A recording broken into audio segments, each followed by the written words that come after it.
G'day and welcome to the Grow a Small Business Podcast. I'm your host, Troy Truen. Each week, we speak with an owner who has grown a business with 5 to 30 team members to something bigger. Diving into their numbers and unearthing the pain they've experienced, we explore what they did to overcome each barrier and what they would do differently from day one. Let's get into it.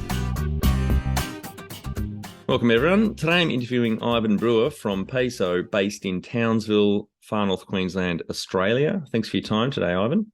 Oh, my pleasure. Great to be here. Let's start with how we know each other. So Ollie, who's a good friend of mine, has moved to Portugal. I've been mentoring him for 5 or 6 years. He and his brother Dan have a great restaurant down here in Hobart called Dana Eating House. They've got a great social bent where they're helping a lot of good charities and causes around the world.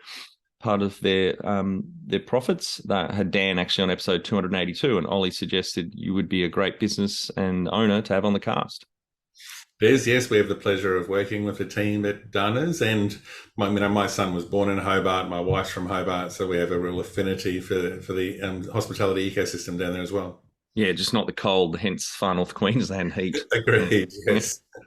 Well, tell our audience a bit about your business, what it does and how it makes money.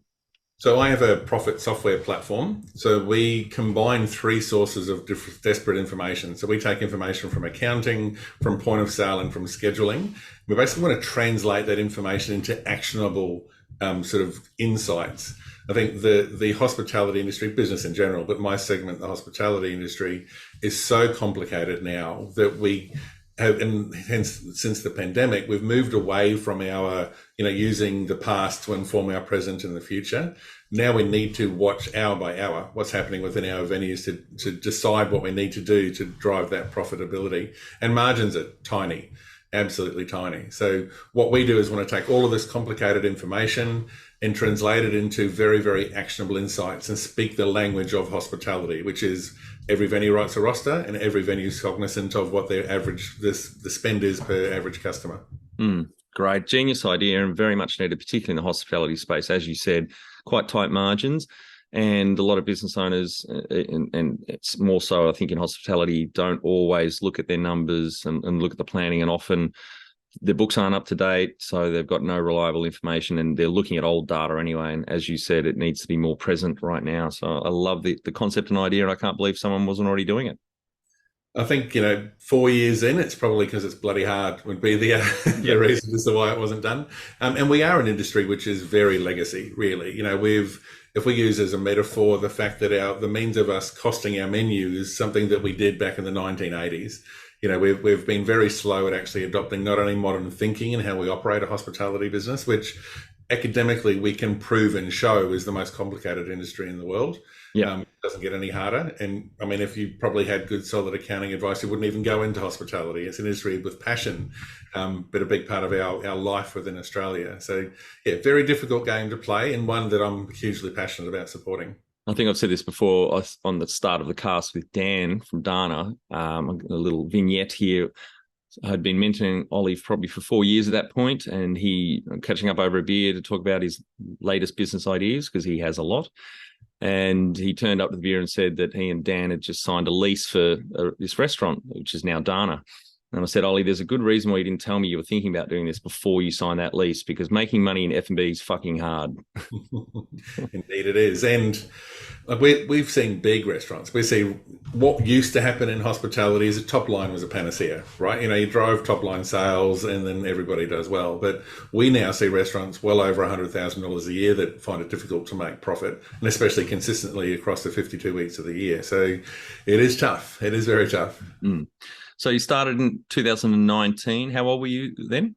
So the idea came about because I was in hospitality, and this was back in 2011 and 12, ironically in Hobart, while I was doing my MBA at UTAS. And really for me, it was, running a restaurant doing $50,000 on a Friday night and wanting to know, how can I inform my decision making? Like right now, if I was to make a decision that's going to impact the profitability of this business, and of course there's no visibility. And, I was like every other sort of GM getting the P&L 6 weeks late. Everything's out of context. And there's no point, there's no actual target, there's no context for the decisions to be framed in. So I then started along that path of being able to cobble this all together. So this is really before the popularity of Xero, and even internet banking was nascent. So there was no ecosystem for us to plug into, and a lot of it was we were just very, very ahead of our time as an idea. I then took it through my own restaurants. I've owned chains, I've run chains, I've worked all the way around the world. And it allowed me to trial this new paradigm of managing a venue within every different segment, from nightclubs to catering companies, etc. Because I wanted to create this one commonality, this one approach that would help any hospitality business. Yep. Sort of fast forwards to me, about 5 years ago, we actually pulled the trigger. And ironically, it was the pandemic that I knew the challenges of the industry were so pronounced now, and that it was time for me to actually, bite the bullet and actually try to create something and change the nature of profitability in the industry that I love. Right. So what year did you formally start the business, and how old were you? We started in, let's say, 2018. Yep. And I would have been 45. 45, great. And how did you start out? Maybe go through your backstory, university, and take us through some of the businesses you've had. So it started, I guess, the key contributor to my journey would have been being the son of an inventor. So my father was just an inventor. So my whole life has been about understanding why, not just wanting to see a scenario and exist within it, but want to understand how we can improve it and what is it trying to serve in the first place. And it's quite amazing when you start that thought process, how often a paradigm or a function is designed for elements that are no longer existent. We want to do this thing to help this other thing, but those things no longer meet, they've changed, they're evolved, but the actual process itself hasn't. So that was just something I've always had. I sort of began with sport. So I just love sport. If it had a ball, then I would want to chase it or catch it or hit it. Yeah, we spent the first 20 minutes before we hit record talking about cricket, because the last India-Australia test starts tonight. We're both mad, fanatical cricket fans, yeah. Yeah, so soccer, tennis, cricket, all things that I played at a higher level. And due to injury, ended up finding myself in New Zealand and working, I was a personal trainer for the All Blacks and lived in that space, and then just kind of fell into hospitality like a lot of people do, and actually just quite loved it. I think the dynamic nature of it, it's very complicated and chaotic and very difficult. It's like herding chickens. Yep. I think I was really gravitated towards that. So, starting off in a cafe, won a Barista of Award, New Zealand Barista of the Year Award. I learned to be a barista in Italy, and it just I ended up getting poached by a 5-star hotel, and just sort of one thing led to the next. And before you knew it, I was very quickly responsible for very big businesses at a young age. And so I've read once about, creating billionaires and successful businesses. It's often linked to how early you become responsible for a P&L. And that was probably the big trigger moment for me. When you're responsible for a $10 million a year business, how the hell do I make sense of this? Like, what am I going to do?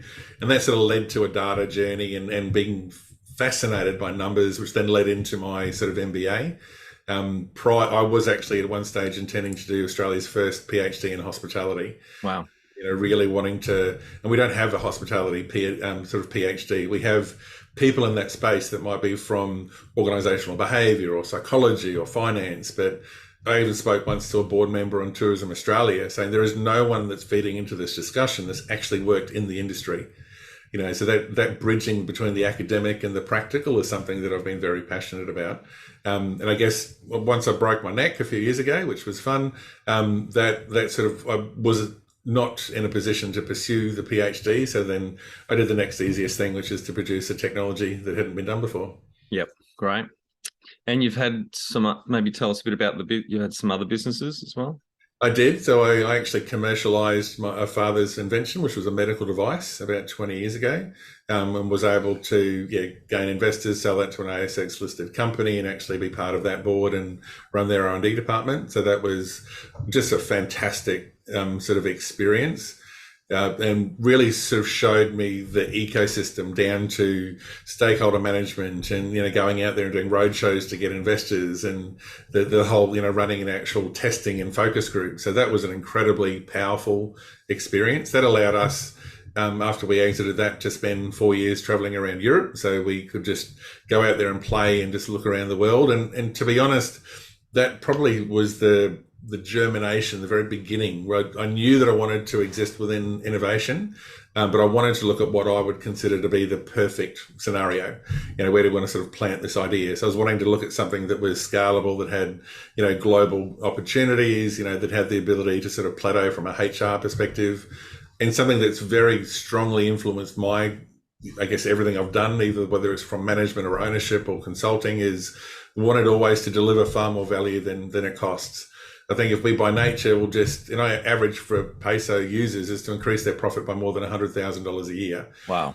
So to spend a couple of grand on tech to get $100,000 return makes it a bit of a no-brainer. Absolutely, yeah. Do you have some key numbers you can share to illustrate the growth of the business over the last 4 or 5 years, or 5 years now? Yeah, absolutely. So been a bit of a duck on water. So it was just myself for a number of years. I've had a CTO, CFO group and team, but largely populated by investors and experts in their field. Last year, we started employing, so we've sort of gone from 1 to 6 FTEs over the last 12 months. And in terms of a growth, we're really now hitting that market fit. So we're growing at about 100% every 3 months. Holy shit! Right, that's phenomenal. So close to what, 500% per annum if that's compound. That's exactly right. And it's such an enormous industry. 2.7 million sort of F&B businesses globally, around 40 to 50,000 in Australia, depending on what you define within that group. There's an enormous amount of growth. So that'll actually obviously peter out as we come off a little bit of that curve. But at the moment, for us to sign a contract with a group with 50 venues, is in itself incredible sort of growth. And we're getting phenomenal feedback. We know that the need is there. As we've now got our full-time sort of head of sales based down in Melbourne, just talking to people every day that are getting very passionate about hospitality. So it's a very exciting time for us. Fantastic. Well done. Congratulations to you and your team. That's amazing growth. Thank you. When was the moment you felt like you had succeeded? Still not yet. Most people answer that way. Yeah. It's a funny thing, isn't it? The concept of success. So in a way, look, to see, of all the venues that have ever used Peiso, we had 2 that didn't increase profitability, and they were just so structurally embedded with costs it wasn't possible, and they sold the business. So I think being able to help and see a business increase their profitability by 100 grand in 6 months, to me, that is a representation of success. Being able to clock into the back end and go through and actually use the product in a seamless way, that's quite incredible. That's a moment I also got to pinch myself over each day. So I think now it's really about just getting people using it and impact and having that sort of grander impact. And I think once we can do that and get that sort of critical mass, then I think I'll feel like we're a little bit less fraught and more successful. Yep. So that probably answers the next question: what success looks like to you? Look, I'd like to get global, to be honest. I think having a very impact, there's no one that does what we do. So there's no other technology. I would never say that we don't have competitors, because people are doing things now, so habit or their default behavior is a competitor. Of course, changing behavior is quite challenging. But to be able to get out there, obviously, majority of the industries in the US, over 50% of the global hospitality spend comes from the United States. And we're getting interest worldwide now, because one of the reasons that I was attracted to hospitality is it's the same. No matter where you are, you're still going to have the same core elements. So I think, next year we're looking to get overseas and be global, and that would really have a feel of success to me. So you're holding off at the moment, just focusing on Australia, then New Zealand, and then picking a country after that? It is, and it's simply because of the nature of the ecosystems that vary. So for us if we look at it as an ecosystem for ourselves, we exist within 3. So we've got 500 accounting software in Australia that are registered with the ATO, 700 point of sales, and 300 rostering platforms. Now we need to integrate with each of those. So it's incredibly complicated and dense. You move to New Zealand, largely the same, but some difference. And of course, you get to the UK, US, completely different. So for us, it's just, one, we know that the product works. We're now working on our scalability, and we're still, unfortunately, in old school sort of hospitality world where it still requires a salesperson to come in and knock on your door and talk to you about it. We haven't got to that sort of viral online expansion, especially with something as complicated as Peiso. But I think, we will look to, things like Square, which have 100,000 venues over in the US. Once we can grab those slices, they'll become a bit of a wedge for us to move. But it's slowly but surely. Fantastic, yeah. number one thing you'd recommend to marketing a fast-growing business? Yeah, it's a really good question. And I think this is something that sort of feeds even into raising money, so support in any way. So you've got someone who would want to participate as an investor, which is crucial if you want to grow. I think that it's building up your own brand as an expert in your space, even before you necessarily want to launch and market your own product. So for me, it was probably 5 or 6 years ago where I made a conscious decision to think, I want to establish world-class knowledge in hospitality and be an expert in my space. And I know it's an easy thing to say, but to genuinely know what's going on within your industry. So, I've written for major publications, I've consulted to hundreds of businesses. So really it was before I even mentioned Peiso to anybody, there was that understanding that of who Ivan Brewer is and what I represent and what I'm all about. So then by association, then they said, well, Peiso must be something that's interesting because it's something that I've been involved in. Yeah. So I think, that is just incredibly important. You need to own your space and prove that there's a reason why people should believe in what you do. Yeah. How did you fund your business? It was all self-funded until we raised capital for the first time last year. Yep. And do you think you're going to need to raise again in the future for the scaling up? Oh, absolutely. Yeah. So we're looking at a final seed round now and looking within early next year, I think looking at a VC.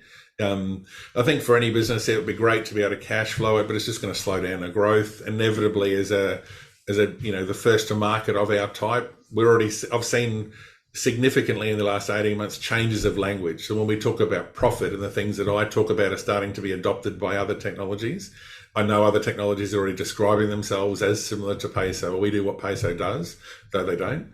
Yeah. So I think for us, we have to grow and grow quickly if we want to really maintain this head start and to execute on my vision, what it is that I saw those 10, 12 years ago about this is the product that this industry needs. Yeah, absolutely. If you were to start up today with plenty of funding, would you go into your industry? Yes. Yeah, it's the tech industry, I think, is still, when you're looking at an expansion opportunity, there's simply nothing that can possibly equate. The fact that I'm working with businesses in Hobart and Darwin, everywhere around the country, and there's really no barrier or limit to that growth or opportunity. So yes, it's a large capital investment, but the expansion and scalability is simply unheard of. So I think what it is that tech provides in a sort of global, connected web world is phenomenal and very exciting. And I think for me, hospitality has become the first point, one, because it's where I have the expertise, but also if I can solve the problem here, then it can translate anywhere. Largely retail is the same scenario. It's really just a lower labor expense with a higher cost of goods and inventory management. So, we will look to translate in the next couple of years over to retail and expand out. So, and hence, as I mentioned earlier, I spent 6 or 7 years thinking about what would be the right place to go. And yes, I would not change that for a second. So roughly, are you going to go with geographic expansion first or adding industries and then geographic? We would go for global expansion first and geographic. Yeah, absolutely. I think what's been the reason that we've had a lot of success in our adoption is because I'm so familiar with the problem, and we see a lot of technologies and we get a lot of feedback from, even people that are the heads of their industry saying we've seen technologies, but they are designed by tech people. They're a solution looking for a problem. Yeah. Whereas we're very much about the problem and solving that. So to go into something like retail, I would want a subject matter expert so they understand the ecosystem and the behaviors and the paradigm, and then simply leverage that. So that would be our sort of next. But of course, with hospitality, it's the same globally. Yeah. We all deal with the same parameters. And now that we've post-pandemic, we're even more similar because, countries like the UK, US, even South Africa now have included things like pensions in their hourly rates. So we've now got pressure on hourly rates and wage costs globally, which we've never had before. So I know in Australia, we know that the labour is very expensive and complicated. And also superannuation is going up 0.5% last year and the next 3 or 4 years until it's jumped from what was 10% of a wage and right up to 12%. And that's just an extra cost being added to businesses all around the nation. Absolutely. And, we've got a doubling of the minimum rate in half of the states in the US. So this wage cost pressure, where we've experienced it for a long time in Australia, is now becoming something that everyone's been having to confront, and they've simply never seen it before. Yep. So we've become even more relevant for Peiso to get out there globally. There just are things that are unique to the world at the moment. So if we look at things like the GDPR, which is the privacy policy of Europe, they would require that the server is actually located in Europe. So there are just these unique parts and challenges of sort of a global expansion. But yeah, the idea would be that we roll this out, get that sort of beachhead in the UK and over potentially in South Africa and over in the US, and then look at how we roll it over into different industries. Can you outline the most stressful point in your small business growth journey so our audience can learn from it? Yeah, it would be just the tech side of things. I think probably uniquely, I mean, I'm not a tech founder, so it's been a very brutal learning curve to understand tech and just what that complexity is. And I think some of the real difficulties have been what it is that I've wanted and the impact that I've had on the tech journey versus what would be the ideal and how we could have done that, and add into that something that's not been done before and a product that's so complicated that we have these three sort of crossover platforms. So I think that has been the really frustrating part, where we've put so much time and effort into it, and then the product just doesn't work. Yeah. And now I think that's going to happen again and again. I'm sure there's not the lowest point. It's going to keep on happening.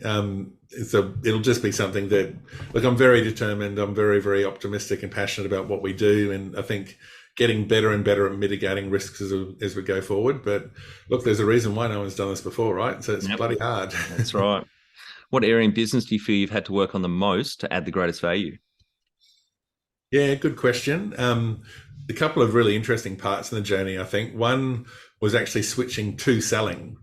So I think that in the early days, when you're trying to get support, and that support can even just be from a market research and product feature perspective, because I need to sell a vision to you for you to believe enough to even invest your time into Peiso so I can learn what features you're after.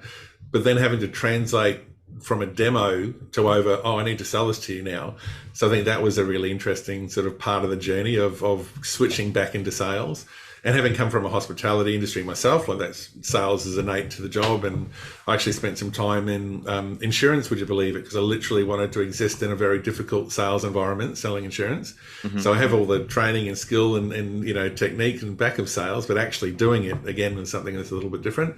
But just my expectations around speed, and also in tech as a rollout, we actually basically need to wait for it to happen and then react to it. You just can't afford to drop $5,000-$10,000 preparing for a situation which you expect 9 times out of 10 will happen and then it doesn't. So I think it's kind of like nowadays with a modern staffing paradigm. If you're not going to be overstaffed, it means being understaffed at times. And that's similar to rolling out the tech side of things. So getting used to the fact that we can't pre-plan, you can't be organized. You really got to respond largely to what's actually happening. Yep. What have you enjoyed the least about managing fast growth? Look, I love every element of it. I don't like and I'm letting anyone down. I think we've learned a lot. I think sometimes trying to be organized, professional hospitality manager, might set people up on an account. You don't properly describe it. They don't really understand it and they leave before they even get an idea of what we're doing. So I think, the management of people and that sales cycle is always really challenging. But to be honest, every day for me, it's an absolute dream job. So there's not anything that I would change. I love it. And what do you love most about growing a small business? Yeah, I think where we're at now, so when we talk to absolute industry professionals, so people that are the top 1% of the industry, and when they are excited about what we're doing and talk about it in glowing terms, and that's phenomenal. Like that is just that's really precious, to be honest. So that I don't think I'll get used to that or come to terms with that. So actually seeing something that you put out into the world and then someone actually enjoy it and embrace it is just an incredible thrill. What has been the biggest mindset shift for you in your small business growth journey? I guess I've probably established my mindset long before entering into this. I've been running businesses for a very long time, and especially startups. But I think again, just managing a very unpredictable outcome I think there's something that's very unique, not only a tech startup, but in a startup again, where you're just doing something that every day is a journey and how we're figuring something out. So learning to take very, very small steps. And my nature is to look at the horizon as much as my feet. And we just need to look far closer to where we are. So I think, that's been a big learning curve and something that's been, something I'm focusing a lot on. The number one habit you think a small business owner needs to develop and maintain? Brutal honesty is the thing. I'm very much a big believer in the radical candor. I think that a lot of it. You've read Principles by Ray Dalio? I have. Yeah, that's great point in that book, and it's a tremendous book. Absolutely. And we need honesty. I think that every bit of information still does need to exist within a context. So they are just points of view. So there's not something would necessarily derail your vision because something's come in. So I think you need to believe in it, but you need to believe in what you're doing aggressively but humbly. Because I think one thing I was described when, my father came up with that invention, I was asked for many years, like, where did these ideas come from? And I think that for me, it's literally a process of belief, that you believe them into existence. You're taking something that's intangible and creating it into being tangible. And that's just literally a process of that founder's belief. But there are very different skill sets in this process. So what I'd often see, actually looking back to hospitality, is what it takes to, ignore the naysayers and bring about a business is often very different to what it takes to running a business. Yep. It can be very different things. So yes, you want to ignore the negativity, but you've also got to listen to it at the same time. Jump over to growersmallbusiness.com and leave your details to get a short 2-minute email I send on Fridays to help small business owners like you become better leaders. I include some reading or professional development resources I've discovered in the last week. Can you talk to how you've added people to the team, some wins, mistakes, and advice for those listening?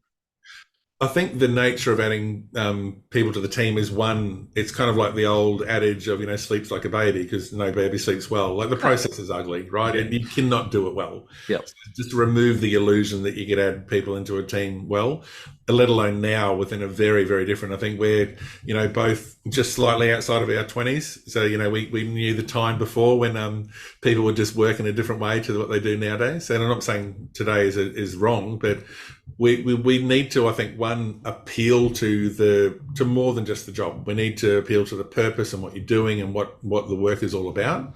It's going to be ugly. You're going to hire badly. People don't tell the truth on CVs, and you're never going to know till people are in a situation. And again, startup's not easy, right? Like you might think you're going to like the idea of it, and we've had that in the past. And the staff member, all they wanted was structure. It's like, well, you're in a startup, mate. Yeah, that's right. What are you going to get? Yeah, we both certainly aren't in our 20s. I assume you're hitting 50 this year as well as I am. Yep. Right. Just maturing like a quality wine. Yes, that's right. I've got a lot of grey hairs. What are some of the things you recommend to building a sustainable and kick-ass culture to help with the growth? Because you've had, a couple of businesses owned, restaurants, hospitality businesses as well. You've been around other big businesses you've worked for. So what's your take on how to, that culture element? Yeah, I think a big part of it, isn't it? It's a hard thing. I often see the sort of progression through management. You often see that the first thing is to wish I could clone myself, like I need to do everything myself. So, we need to let go of how we arrive at a goal or an outcome and just get to the outcome. And I think one of the things that stands out for me, and I often quote it, is that you look at the first line in an organizational behavior textbook, is that management is the art of achieving goals through other people. So having to get in there and do it yourself is not successful management and not successful culture. So just needing to, and it has to be shaped. Like if I was talking to 30 staff at a staff meeting, I know that 6-7 of those will not sort of orientate towards the way in which that message was communicated. So there is just no one size fits all. You're going to have, yes, I can talk about that in a particular way, but then you need to communicate one-on-one as well. Yeah. So we need to understand who we're talking to and then communicate where they are. Yep, definitely. Tell the audience how you've handled balance.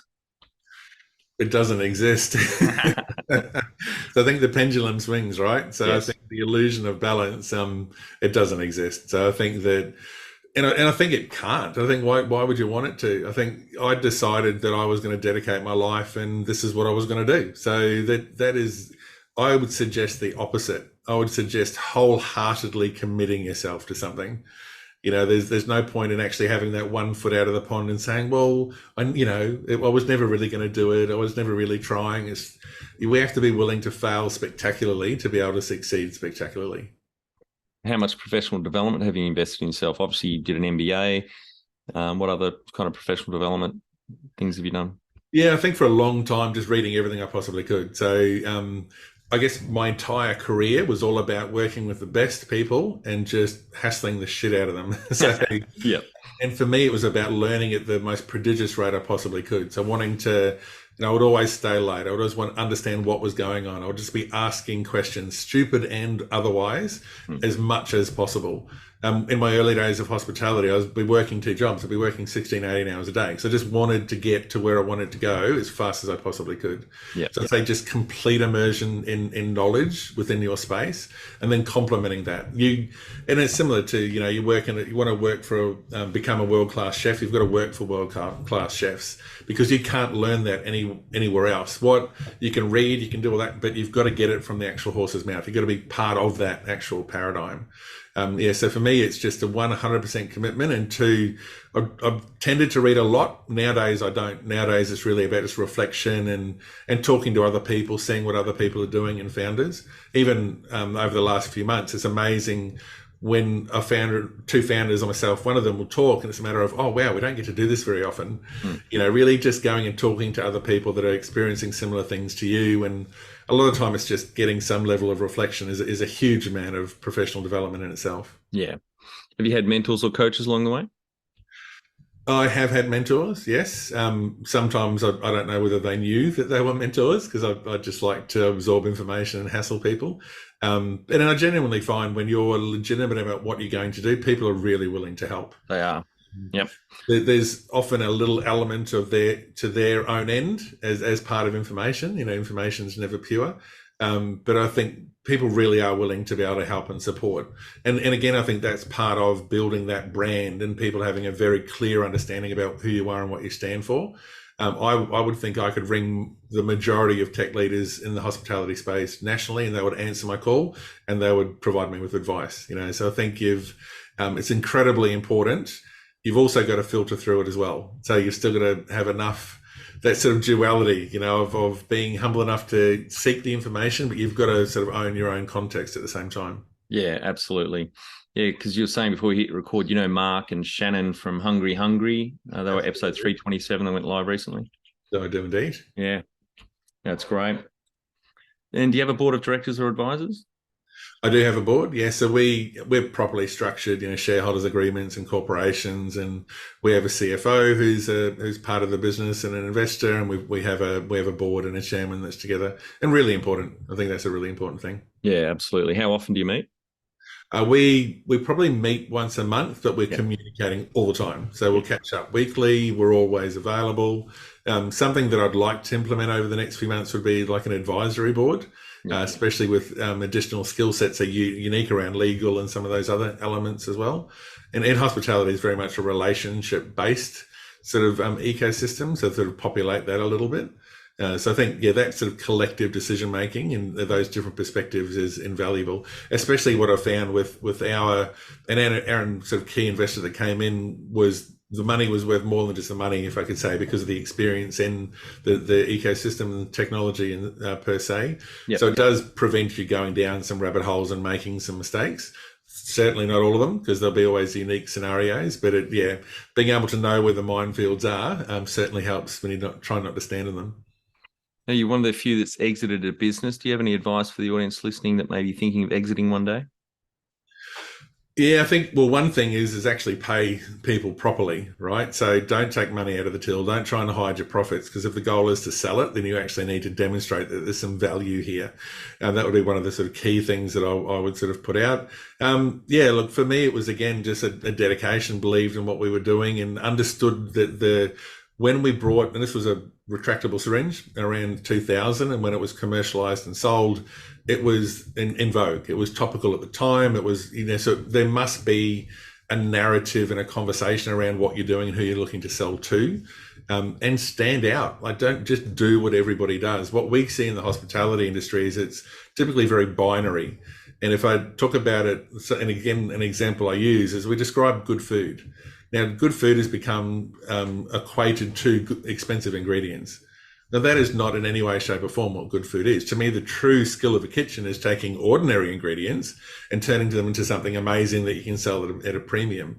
So we can't just work on this black or white binary sort of scenario. There's a lot of grey. So I think out there is to leverage that nuance and find that value and then just constantly improve, constantly check, iterate, constantly be hard on yourself, and then just keep on leveraging it from there and be clear about what your goal is from the start. Yep, definitely. All right, I'm on to our final 5 questions. What do you think is the hardest thing in growing a small business? Everything. I mean, sales. So I think everyone would say that actually getting people to come in, pay your money, and do it in a way that you actually have some left over and allows you to grow and keep on expanding. That's going to be the hardest part. So even, I guess one of my key learnings over the last 12 months is the illusion that we had progressed above a salesperson, that we could actually have viral marketing campaigns and influencers, and we could be doing webinars and getting interest. And the reality is that we've now become a space where everyone is just so bombarded with, with technology and solutions that it still comes down to that face-to-face relationship of a salesperson. Yep. I think that, getting out there and acquiring those people and then developing all of those processes and then keeping them, I think everyone in business would say that's the hardest part. Yeah, that's a good point. I had Matt Weir from First Table on one of my early episodes. He's a mate of mine in Queenstown, New Zealand, episode 27. Have you come across First Table? I've not, but there's a lot in that space, and I know Queenstown very well. It's a beautiful part of the world. He's got a great story of how he started that business. I'll shoot that through to you, but he might be another good one to chat with, because he also had to revert to that in-person sales model as well to get restaurants onto his platform. And people are expensive. It means you might look at 3 or 4 months before a salesperson's cash flow positive. So requires more capital to roll out. And then inevitably, I need more sales. I need to get another person. You're constantly in this sort of cash deficit scenario. Yep. But unfortunately, that is the nature of the world. Favorite business book which has helped you the most? Oh, good question. Probably The Goal, to be honest. So that's a great book. Yeah, very 80s? different. 80s? Yeah, it was. Mainly around manufacturing, isn't it? Yeah, so for me, he sort of coined the phrase around the theory of constraints. So I think to actually understand that deeply, one, it was incredibly well written, to have an engaging story that was providing a message, so that sort of that is very skillfully done, something that I've kind of aspired to a little bit in my own writing, so it's allegorical style. But for me, that nothing more has had an impact on me than that single book. And I think when you look at hospitality brutally, a kitchen is just a manufacturing facility, right? With a just-in-time inventory model. So we really could learn, and I even posted recently on my LinkedIn feed, we sell time at the brute core. So if it takes me 5 minutes to make something, I'm doing 12 of those an hour. Yep. And because we're such an industry that is defined by limited peaks, that is my constraint. So how as an overview, 50% of revenue is taken in 15 hours in a traditional restaurant, right? If you can only do 200 meals an hour, that's it. That's all you can earn. So that can be down to menu design and skill sets and service design and the actual manufacturing flow, all of which feeds back to that theory of constraints scenario. Even I read an academic paper around it applied to a pizza shop to say, well, if you want a more complicated pizza, then you pay more, because we can control sales or influence sales velocity around pricing strategies. And it's something that I would adopt today in a cafe. Because if we look at the cafe industry, we've added time because we have to do latte art and we're all these different milks. We've now added expense because the wage cost has gone up, but we really haven't increased the price. Yep. We've actively devalued our profitability, which is crazy, right? So, but if you were to say, I would go in and buy just a regular flat white if it was $1 cheaper, and then you're going to sell far more of those per unit of time. So, yeah, fair to say it's had a profound impact on my thinking. Any great podcasts or online learning tools you use for your own professional development? I don't. Yeah, I tend to just be working, so I haven't been doing a lot of the listening stuff lately, to be honest. One tool you'd recommend to help grow a small business?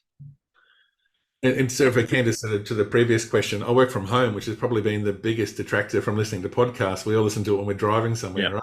Yeah. Yeah, I think just the biggest tool that I probably use is just being hyper clear again on what's actually going on within the business. So trying to unpack the limitations that we have within our accounting paradigm. So I need to know what I'm spending this week. I need to know what I'm earning at all times. I need to have that as a practice. I meet businesses all the time. They haven't even opened their Xero accounts or their MyOb accounts. I'm like, that's crazy, So that's probably the biggest thing is defining very clearly where you are. And it's a bit of a philosophy that flows into Peiso. So know where it is that you are and where you're trying to get to.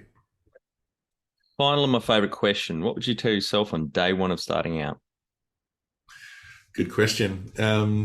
Starting out in terms of the Peiso journey, I would say that, this is going to be really hard, but also it's going to be incredibly enjoyable.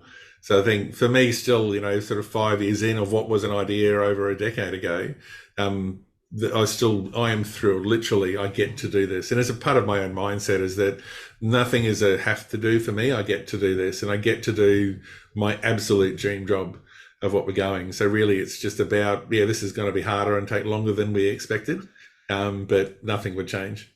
Great. Well, thank you very much for your time today, Ivan. I've really enjoyed our chat. I'm sure we could kick on for a couple more hours, but we might need to save that for a beer when you're down in Hobart next, I think. Looking forward to it. So we're scoping out some flights for, I think, September, October. Right. And I'm not, it'll be balmy 30s down there by then. So looking forward to it, mate. I have to catch up with you. Yeah, absolutely. I really appreciate your time and congratulations to you and the team on the growth, and a phenomenal business idea and a really interesting business and career journey from here. And I think the audience get a lot of value out of it. Really, thank you. Thanks, mate. Appreciate it, Troy. That's it. Thanks for listening. Please leave a review in iTunes or whatever platform you listen to us on. It means more small business owners will find our cast and help people with their business growth journey.